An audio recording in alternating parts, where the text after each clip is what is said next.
এক গভীর জঙ্গলে থাকত এক ছোট্ট টুনটুনি পাখি। সে খুব বুদ্ধিমান আর দুষ্টু, সব সময় কিচিরমিচির করে গান গাইত। একই জঙ্গলে থাকত এক ভয়ঙ্কর মাঘ। তার গর্জন শুনেই বনের পশু পাখি ভয়ে পালিয়ে যেত। মাঘের খুব গর্ব ছিল তার শক্তির ওপর। একদিন সকালে মাঘ খুব ক্ষুধার্ত হয়ে জঙ্গলে ঘুরে বেড়াচ্ছে। কোথাও কোনো শিকার নেই। হঠাৎ সে দেখতে পেল গাছের ডালে বসে আছে টিনটুনি পাখি।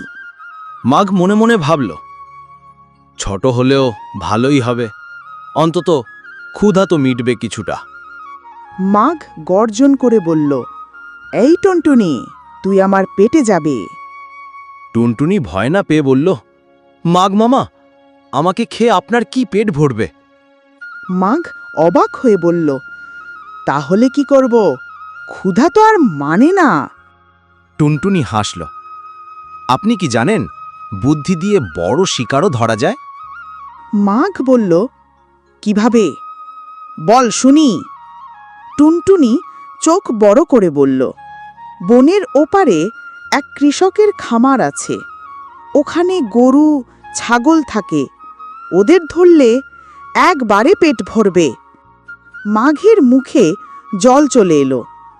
গরু আর ছাগল, বাহ, তবে তো দারুণ হবে। টুনটুনি বলল, কিন্তু আপনার একা পথ চিনতে কষ্ট হবে। আপনি আমাকে পিঠে নিয়ে নিন, আমি আকাশ থেকে রাস্তা দেখিয়ে দেব। মাঘ একটু ভাবল, বুদ্ধি খারাপ নয়, তাই হোক।